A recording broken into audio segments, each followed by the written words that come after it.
Good days, everyone at home. Welcome to the program today. My name is Oshunbaru Daniel. I'm your host, and with me today is Ambassador Yoruba. ẹ ǹlẹ́ aráalé a kú dédé àsìkò yìí. Today we want to consider a Yoruba name, Daniel, which is also known in English as Daniel.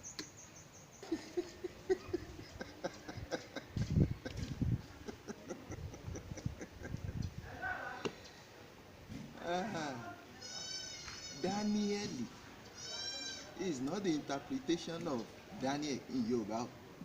Why did you say so, sir? Daniel ní Yorùbá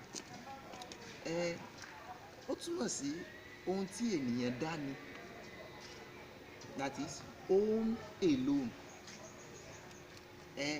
dá alone, ní own, dá ni ẹni. Seriously? Yes, my dear.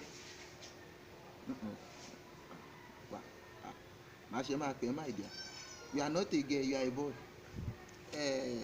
Yes, àbúrò. Ṣàlàyé ẹ̀ lẹ́kùnrẹ́rẹ́. As you are like this, your name is Daniel. So it means ìyàwó ẹ̀ ó dá ni ẹ́ ni. That is, your wife owns you alone. So anybody that is bearing Daniel, whosoever that owns you, ẹnikẹ́ni tó bá ní ọ́, ó dá ni ẹ́ ni. What is now the correct interpretation of Daniel in Yoruba?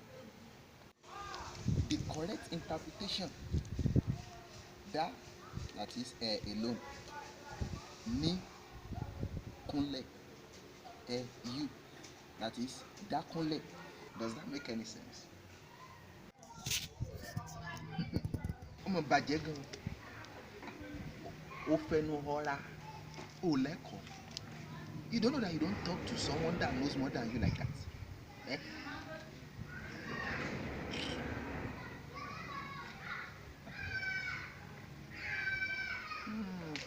Kò make sense true o, kò make sense. Presenter, what is the meaning of Daniel in English?